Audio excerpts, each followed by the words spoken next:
our fears have been realized. There's no doubt that Danilo Petrucci is the real deal. And he comes to the checkered flag and takes his second victory in a row. Coming to MotoAmerica, I think is one of the best choices I ever made. I mean, the guy's a MotoGP race winner, right? That's no slouch, but it's cool. I think no matter what, there's a lot of guys that are gonna be strong that can win races. But yeah, we're ready to get to Atlanta, get to rocking. Gagne's got a problem. That's not looking good. Cam Peterson's got the same problem. One of the weirdest things I've ever seen. It just like lost all its power. Attacked Yamaha guys just in front of our pit, and I pulled in, and they weren't there, and I was like, you know, what happened? I'm still not 100% sure what went wrong with the bikes, but Like I looked back and I wasn't sure, but I think it was mine. Yeah. I'm just limiting so much into corner 3. It's not even like GP, it's just like Petrucci showing us a clinic on how racecraft works. Don't worry about that, homie.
Previously on Pressure to Rise.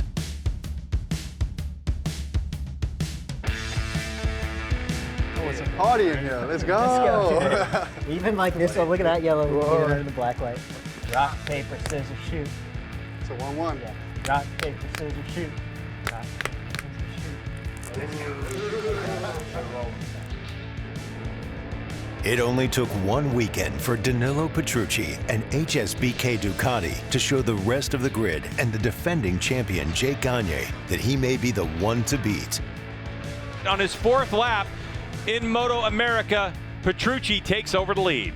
For sure, I'm really, really happy to be here racing with these guys. The atmosphere is really, really nice. Attack Yamaha had some unusual issues, with both bikes unable to finish qualifying 2 and Jake Gagne not starting race 1. We seemed to give up the down races early on. I knew Petrucci was going to be strong, and Ducati's going to have another year under its belt here since last year. A lot more information, a lot more factory support, as I can see. So I think we have a bit of a challenge. We'll work hard and we'll meet that challenge. I'm pretty confident of that. Matthew Skoltz had a battle up front with Petrucci for half of race 2 and ended the weekend second in the championship point standings, heading into Atlanta for round 2. What happened last year to this year is the guys took a lot of really good notes, and like I say, they got all the ingredients and they made a really good soup. So when we got to COTA, the bike is definitely more powerful, but the chassis has also changed. And the electronics have also become more advanced, if you will. So we have a much more rounded approach. Matthew was really, really strong on braking, and especially was really faster than me in the middle of the corner. But I was, let's say, accelerating quite good, and we use our top speed for passing. These guys are going back and forth. Matthew is making Petrucci uncomfortable. First race, catching Danilo slightly and ended up taking second, but the second race, I battled hard with him on the first couple laps, but I had nothing for him in the second half. But definitely heading to Road Atlanta, I know it's a pretty strong track for me. I've had some of my best races there, and definitely trying to aim for the top step of the podium there. Danilo Petrucci won his first 2 races in MotoAmerica, just as Spaniard Tony Elias did at COTA back in 2016. Can he continue his success on a track he has never seen? Turn 5 is the left. here. Actually, we did more than 5 turns, but okay.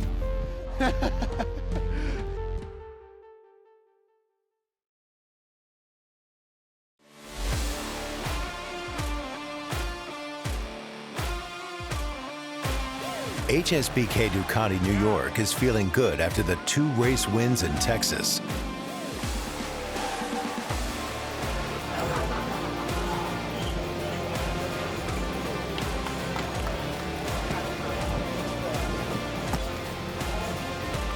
Did you imagine this would be the way you would start? Oh, no. In the next few days, I need a bit of rest. I need to understand where I am, that I change continent. And yeah, but definitely I cannot wait to go to Atlanta and go racing again. And this was the mission for me, because last year in MotoGP I didn't want to race anymore. And after today I want to race again.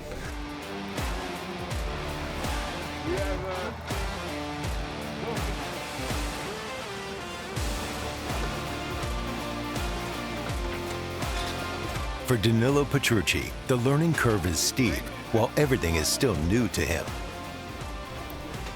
I've still to understand the bikes and the tire and the mix of them, because my bike, our bike, the Ducati, is developed on the Pirelli tires and are completely different to the Dunlop, so it needs different setup, and we didn't get really the chance to have a proper setup and so on. So for me, this was in Austin is really like a test. I think we are still at the beginning, and we haven't shown our potential. I don't feel so good still, because I got many injuries during the previous months, and I'm happy because the team is really made by good people. For sure, visiting the country and see new places was one of the reasons why I chose to come here. I cannot wait to go around and see new places, even because it was always a dream of mine to go along the USA and see this beautiful country. Danilo is finding out that American tracks pose unique challenges he hasn't faced in his 10 years in MotoGP. Josh Herron, who's competing in the Supersport class this season, gave Danilo some much appreciated advice during track familiarity as he walked the circuit for the first time. It's hard because in America the asphalt changes. Yeah, a lot. Yeah. Maybe at eight type of asphalt, different asphalt. And bumps. Yeah. Puddles. Yeah, for Danilo for sure it was big difference from the standard circuit. Yeah, in Europe. Usually, in the MotoGP. Yeah. Josh was really kind yesterday to explain me all the secret of the track. Walking around the track is more easy than riding a 250 horsepower bike on this tight track, really narrow. But you start braking from there, right? And you switch to second before hitting the curve. Really different compared to the European tracks. It's really similar, with the British track, I think, but I've never been there. So here actually it's not asphalt, it's not tarmac. Separates the men from the boys. Yeah. I am not used to see the walls so close to the track, and especially the first part of the track I need to understand why they do something like this. It's really tight with these really small chicanes, and we need to cut on the curb. So yeah, I need to understand really what's going on. If not, it's prefer also to jump all the grass here. If you are talking about this. It's really a difficult track. It's just the first day for me, but for sure it's a really challenging track. Turn 5 is the left here. Actually, we did more than 5 turns, but okay. The second part of the track I really enjoy. On the back straight, it's not really a straight, but full throttle, 6 gear, going into that braking area, lean the bike in 6th gear. It's something that I missed a lot in Europe. I mean, there are not this kind of corner. The other guys knows for sure the track better than me. But yeah, I think I will have a good sleep thinking about it. The most important fact is to keep riding and try to understand as much as possible. Challenging first day.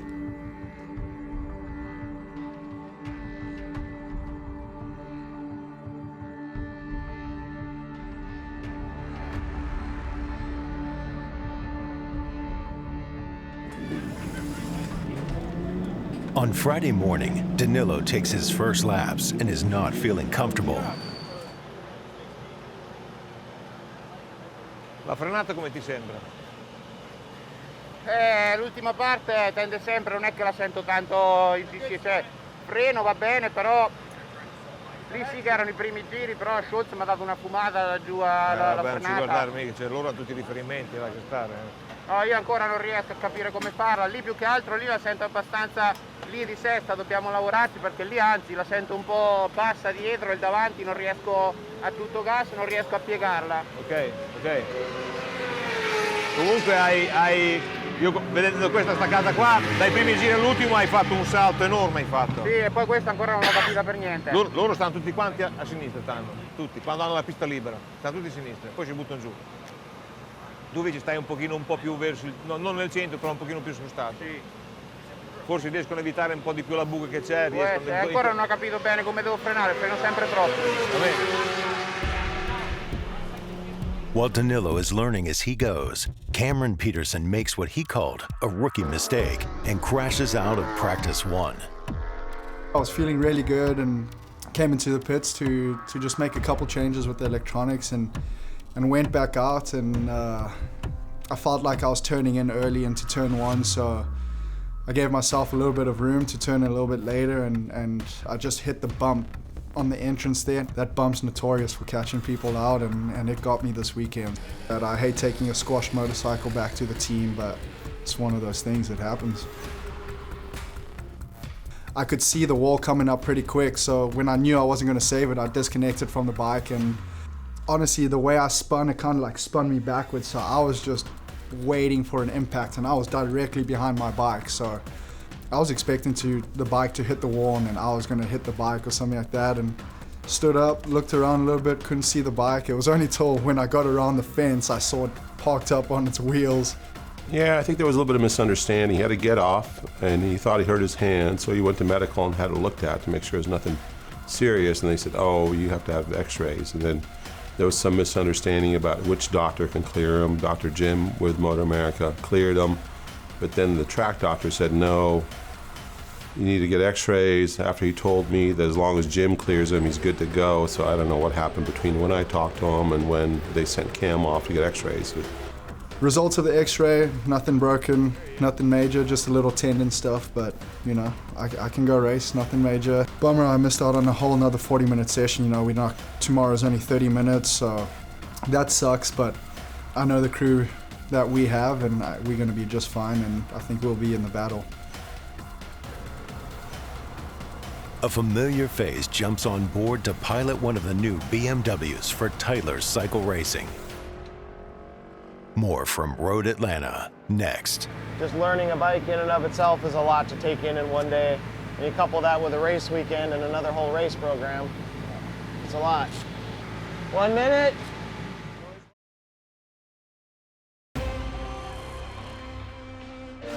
MotoAmerica's off-season goes by fast.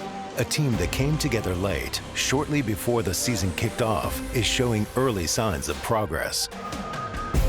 Bikes are off, and a good launch by the number 11. Petrucci didn't get the start, but it looks like a Tytler's BMW did. I think both those BMWs of Barber and PJ Jacobson, I think that's PJ Jacobson in third, Barbara fourth, Petrucci's going to be there in fifth. I'm pretty happy, you know, to come out and have both bikes finish the first race, fourth and fifth. I thought that was, you know, that was a pretty good result. Knowing how little testing we've had, told everybody too that we need to consider these first few races as still testing, and we've got more test dates planned throughout the year.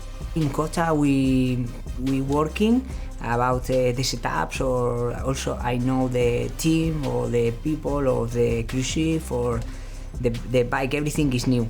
I'm not happy with the results, but all weekend is for the first race is not too bad.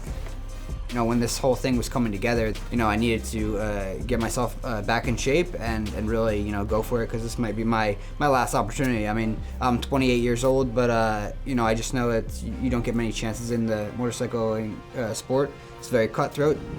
The two-rider startup, Tytler Cycle Racing Superbike team, was a challenge to pull together before the season.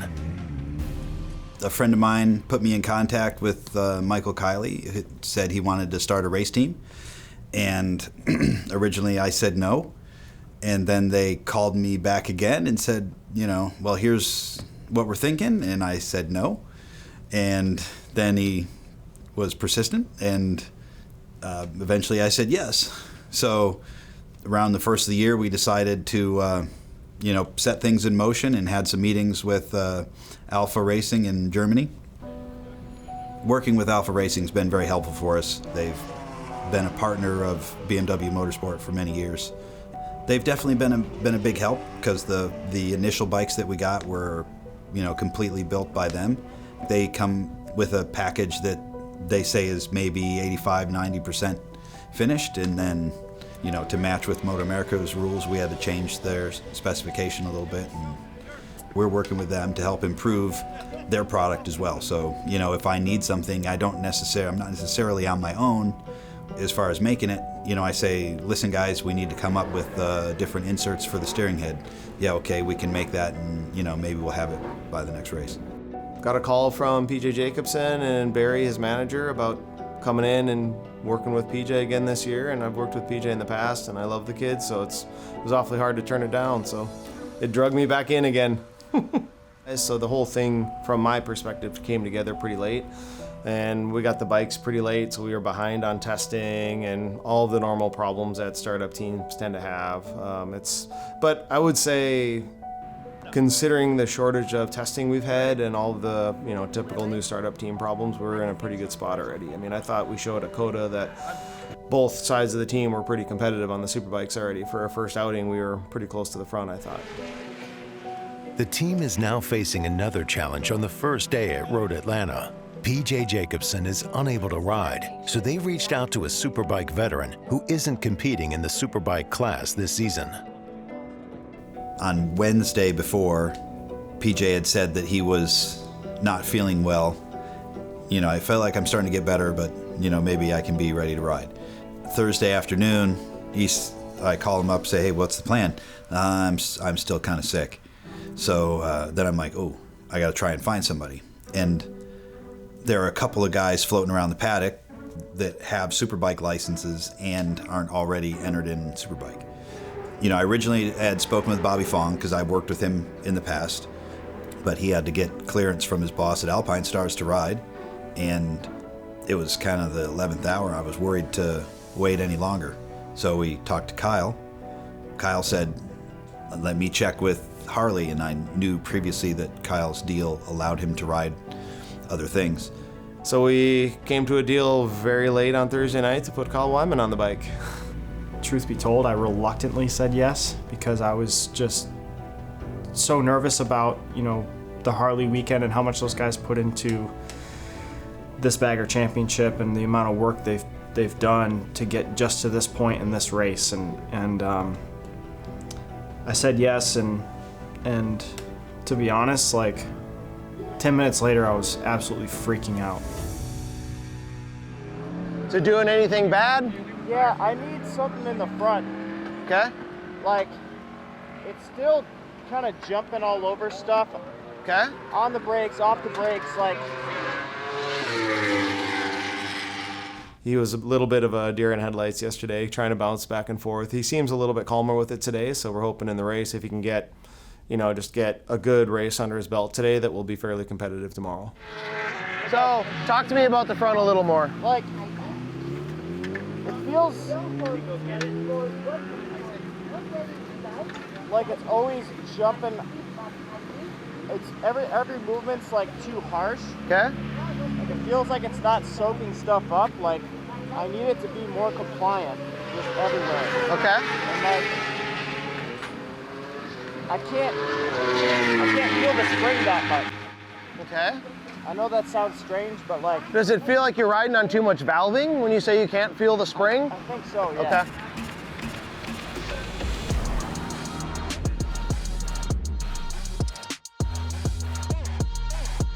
As Kyle is searching for stability and better feel, Jake Gagne is back to his ways of leading a qualifying session.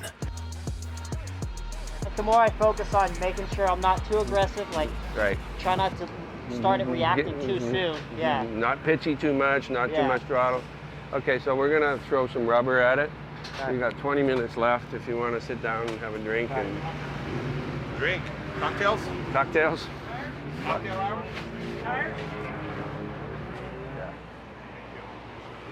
So that was 10 laps, just over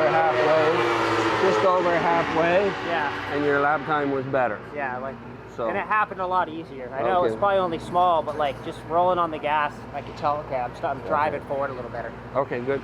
Very good to know. Yeah, I mean, the front still feels pretty good, pretty stable, nothing. Okay, nothing position-wise, the front's okay? Position-wise, it feels good. You're able to get it loaded the way you want it to? Okay. Can we throw a little more engine braking in second in the last turn? Up and I'm hitting second. Yeah. And it's like, but it's not. Matthew Skoltz and Westby are dialing back wheelie control in certain sections of the track. Not like I'm shifting gears and it's like first, second, thinking, and I can feel the bike like slowing down. Yeah. And it's like holding the wheelie control, but there's no need for it. It can just let it go. Yeah. Okay. I'm spinning a lot out of the final corner too.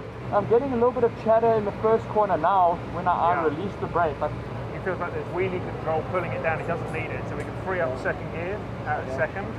Out of seven. Danilo Petrucci and HSBK Ducati find out earlier modifications actually set them back. sta qualcosa che non va perché va più piano di prima. Cioè proprio adesso non accelera. Forse abbiamo guadagnato un po' in bilanciamento, quindi adesso i tagli che ha fatto su stamattina sono un po' troppo grandi. Sì, adesso fa certa modifica, fa un paio di giri, se va bene, si ferma, facciamo l'ultima gomma e è buono. Non ce ne abbiamo due, non ne facciamo due di gomme? Una. Okay. Facciamo la Q dopo? La Q non la facciamo domani la Q. La Q oggi non c'è. After the break, Cam Peterson is back for qualifying session 2.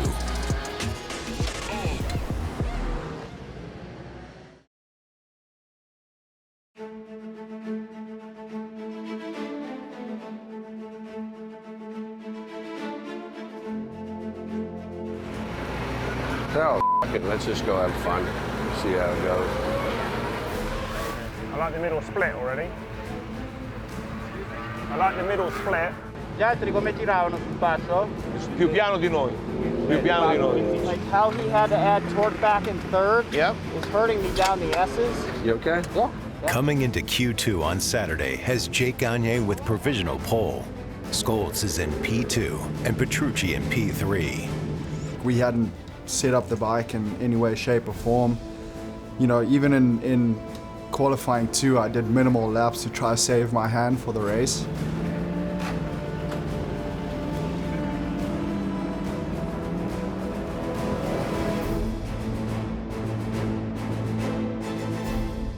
You want a little more feeling out of it? Yeah, it's just like even going through the S's, you know, you got turn 2, the right. When I flick right, when I get into there, if I do an aggressive movement, it feels like the front just wants to knife underneath me pretty quick. You know, if that makes sense. So Part throttle, right? Part throttle? Part throttle. Let me give you just a little bit of preload in the front. Give you a little bit of something to lean against. Adesso mettiamo sull'altra anteriore con la qualifica.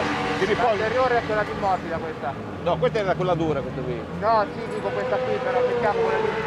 Vuoi morbida vuoi? No, ne mettiamo su un'altra perché? No, mettiamo sulla qualifica, adesso facciamo la qualifica. Ah, adesso facciamo la qualifica, Sì, okay. ti ripuoi posare 2 minuti, puoi riposare. It's definitely better, just if you could support it a little bit. Okay. The drive onto the back straight, it's losing a lot of grip. In first? Yes, yeah. How consistent are those guys up at the front? You know what? They came back and everybody was the same, and then Petrucci put another one in. Okay. But it seemed like they did one, and then everyone came back, and then he did another quick one. So he went out on a new tire? I think they all probably did, yeah. The top riders from Q1 receive one special tyre from Dunlop, softer, usually only good for 1.5, maybe 1 3/4 laps. You need to make sure we make the most of that when we get it, because it is a decent step better than or faster than the tyres we have before. But it's a technique to use it right. Yeah, one flyer, then back in.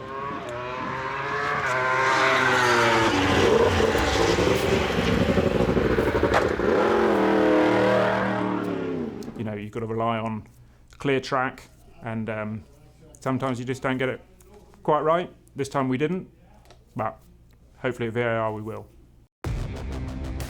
At the end of Q2, the grid is set. Gagne is on pole, Petrucci in P2, Cam in P3.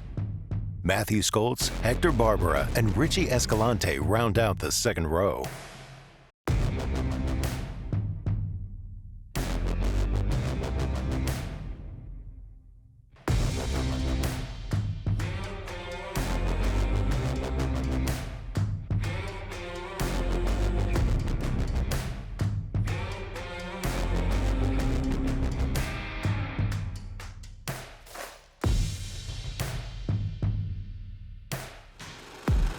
Lights are out. We're rolling. Looks like Jake Gagne got a good launch. So did Cameron Peterson on the 45. And He's Hector going up the Barbera. inside. And over the bump it goes. Petrucci going to slot himself into second as they head up the hill. Yeah, Hector Barbera got a great start as well, Greg. He's going to slot himself back in there into 5th now, as it looked like Matthew Skoltz got a good run up the hill. Now, keep in mind, the only guy that Petrucci really didn't get a chance to race with at COTA is the guy in front of him. He's heard all the hype. He's seen, probably look back at videos from last year all year long of Gagne and what Gagne is capable of doing. Was absolutely an insane pace for Jake, and I try to stay on his toe as much as I can, but you know, I'm a tall rider and I need a bigger bike, and on that tight corner at the beginning of the track, my bike just want to go straight. Petrucci has closed that gap back up to Gagne, so that's going to settle any heart rate issues that he may have had at the beginning, seeing Gagne try to dart away. Tires are now going to be up to temperature. This is all part of that learning as far as getting used to the Dunlop tires, and now he's getting to see what it's like to get the pace pushed right off the bat. On lap 5, both Gagne and Petrucci break the old race lap record as the front two are pushing a blistering pace. Oh, Gagne pushes it too hard, and there he goes. He's down in turn number 5. So the number 1 throws it away. You know, when you're on the knife edge out there on these super bikes, one tiny little mistake, I was in the gravel before I even knew what happened, you know, and just I understood, you know, just a little more lean angle. I think I was a little offline, one of those little bumps, and just lost the front and total threw that bike head over heels several times. And so that sucks, man, especially when it's kind of so unexpected, you know. Like I said, I was really comfortable. I was like, we could keep rolling this pace and just see what happens later on down the race. 2 laps later, Cam Peterson makes a mistake, and both attack performance riders are out of the race. I was feeling stuff on the motorcycle that I hadn't felt before, and really on the edge, and I should have listened to the motorcycle, but you know, that racer instinct kind of kicks in, and that red mist of just push. The podium's right there, you're in the battle, just keep going, and yeah, it ended up biting me. Jake Lewis now, for those wondering, has moved himself into 3rd, just ahead of Hector Barbera. Those guys are right together on the racetrack, and they have some 7 seconds on BMW rider Kyle Wyman, fill-in rider for PJ Jacobsen this weekend. Kyle's in 5th. Matthew Skoltz pushes to track down Petrucci, but it wasn't enough, and the Italian rider wins his 3rd race in a row for a perfect start to the season. Scholz takes second, and Jake Lewis gets his first Superbike podium in 4 years. I don't know if I could stay with Jake all the race because his pace was really insane. But then I was scared that also Matthew was coming from behind, and but I gave my best.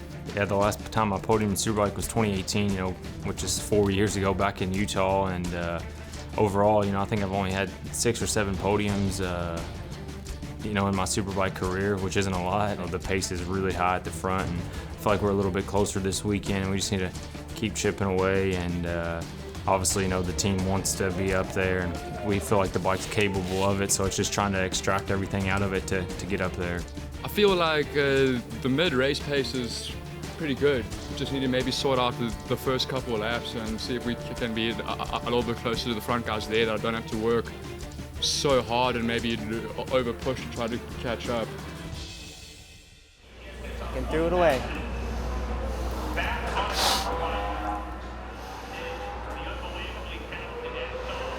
Bad. It's okay, but it's okay. You were pushing pretty hard. I really, I felt like I was surprised to see like a 24-0 or whatever, I was, really, I was like, okay. I was like, stay calm, get through half of this race and see where we're at. Did it tuck the front there? Yeah, just let go a long way. Quick, yeah, pretty quick. I was just a little wide, a little further off. Okay. Like going, switching right to left. Like normally I can bring it back a little right. Yeah. And kind of sweep it in left. And yeah. I think I was just maybe in a little hot because I got in there a little too straight. Yep. My bad, dude. Yep. Remember what I told you, right? Oh yeah, dude. Yeah.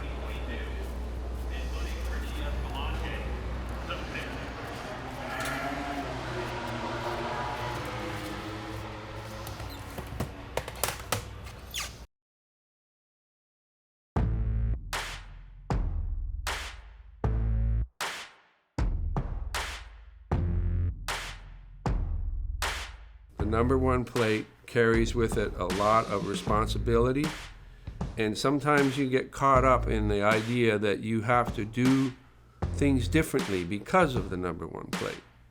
But the fact of the matter is it's just a number.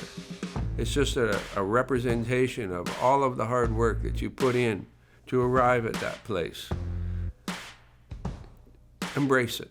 Allow yourself to enjoy it. But it's very hard to do when you're wearing it. With Petrucci's perfect record so far, the defending champ, Jake Gagne, hopes to break that streak heading into Sunday's race 2.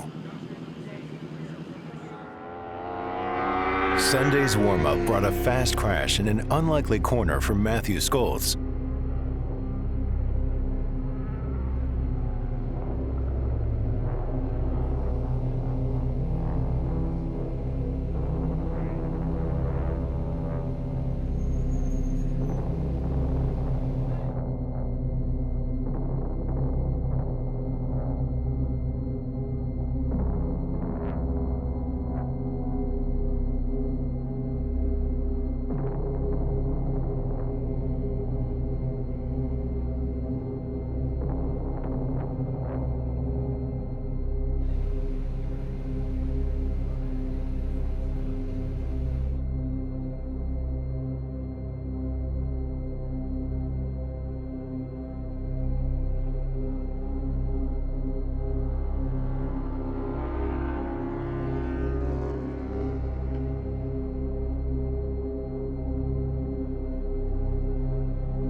Shook it off. It'll be all right.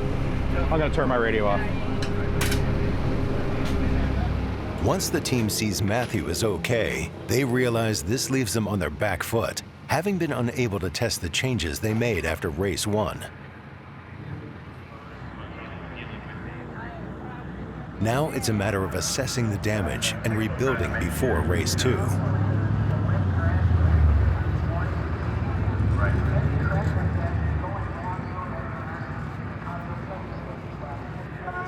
expecting him to be in there as well, honestly.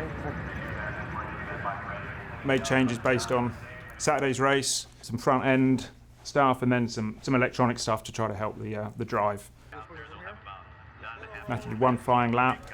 Come down the S's, maybe it's a bit shady, definitely was a tick faster than even in the race. Lost the front, but luckily he lost it late on. So he actually went down the hill and just clipped the end of the air fence. The bike and him separated, but then right at the end they came back together and the foot peg got him right on the top of the foot, which is the one that he injured before. So the guys fixed the bike. It's good that they were prepared with spares, and we were happy going into the race that we still made an improvement and the bike was good.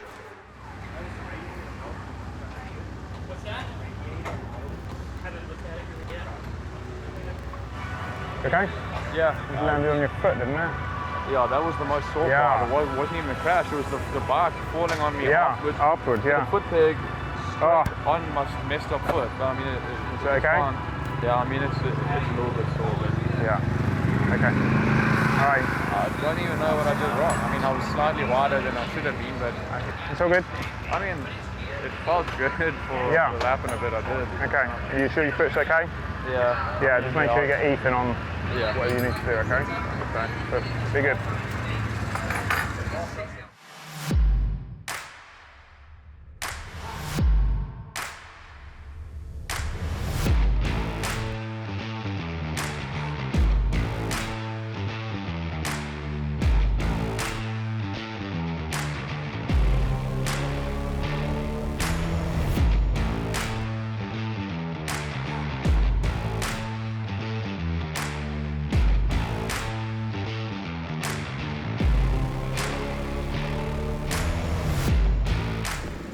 $17 laps scheduled for Medallia Superbike Race 2 here at Michelin Raceway Road Atlanta. Yeah, it looks like Petrucci's bike is smoking. Interesting. So we'll see what that comes of as far as Petrucci. It looks like clutch, because he's not off the grid. Look how far back Petrucci is. That Ducati is smoking, Greg, badly. As you're called, he is going to be buried up 15th or so as they go up the hill into turn 2 and 3. What an opportunity for the boys out front. Attack Yamahas again, lead the way with Skoltzy in there. And yes, Greg, you can still see that Ducati smoking really badly right now as he heads down the hill. With overheating issues, Danilo Petrucci's bike expired, and his race was over before it even began, bringing his season-opening win streak to an end. It's a weird way for us to start the race to be focusing on this, but this guy's got such a big points lead right now, and the guys that need to win are out front. Matthew Skoltz's bad Sunday continues as he crashes in turn 10A. He makes his way to pit lane to quickly fix the bike and get back out.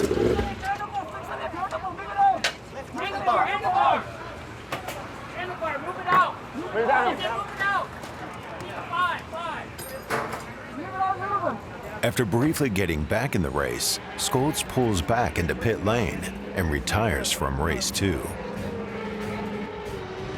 Hector Barbera in third spot over Richie Escalante. There was a lot of excitement for our guys, thinking that, man, second race, we could put this thing on the podium. And how about Kyle Wyman?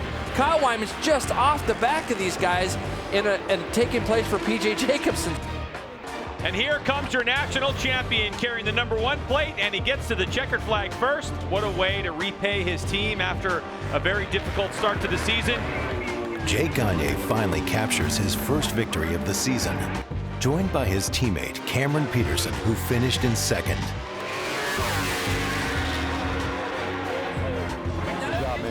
Kyle Wyman into 10A. Here comes Hector Barbera, though. Yep, and Hector tried to make up a lot of room there, but he's way too far back to do anything with Kyle Wyman here at the bottom of the hill. It would take something really wild to do it.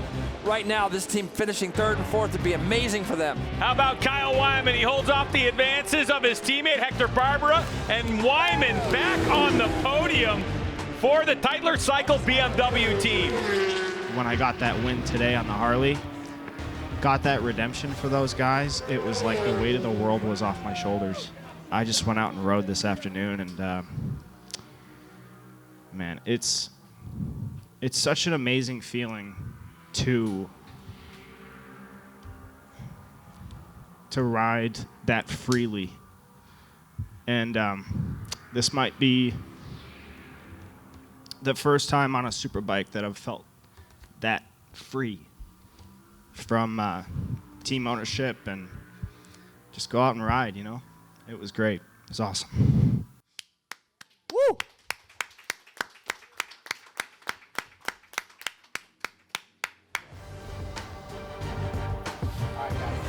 The season presses on and the points have tightened up as we look ahead to round 3 at Virginia International Raceway.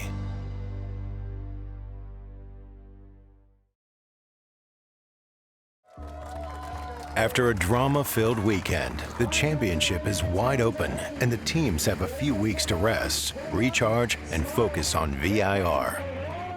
We had a little luck on our side today, which is always good because it's been a unlucky year, it seems like, for our whole crew and our team, and so it's good to get some of that momentum rolling. And yeah, it was a sweet win too, for sure. You know, just to have a good race. I was having a lot of fun. Obviously, with some of the guys behind me making some mistakes, like, it allowed me to have a pretty good, comfortable gap and just ride and just have fun.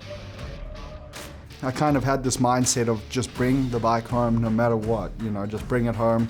On the warm-up laps, I kind of saw the Ducati smoking, and so I had an idea that that thing probably wasn't going to make the end of the race, so I was like, worst comes to worst, you're going to finish third. This is what we needed. We've had a rough start to the season. Really cool to finish 1 and 2. Probably if I drew it up, this would have been too early of an opportunity for me to take. You know, I had to follow my heart and try it out, so I qualified 14th. And I just thought we were doomed. Like, I wasn't gonna make any progress with the bike, and it's so tough for me to get back on the superbike after the bagger because everything's just faster and more physical, and you gotta be really precise. We're running a totally different setup than what I would with PJ. We're still getting to test individual parts that we haven't had time to with PJ yet. Even if the rider wants the bike to be something radically different, I still have an idea what to expect when I do get to test those parts again with PJ. So it will for sure accelerate the program going forward with PJ. Despite his DNF, Danilo Petrucci is still leading the championship with 75 points, but trailing just behind him is Matthew Scholz with 60. Cameron Peterson is currently third with 49, with Hector Barbera, who is still chasing his first MotoAmerica podium, is only 3 points back from Cam in fourth. A strong start to his rookie season, Richie Escalante is in the top 5. Jake Gagne is slowly chipping away at his deficit and is now only 34 points back in 6th.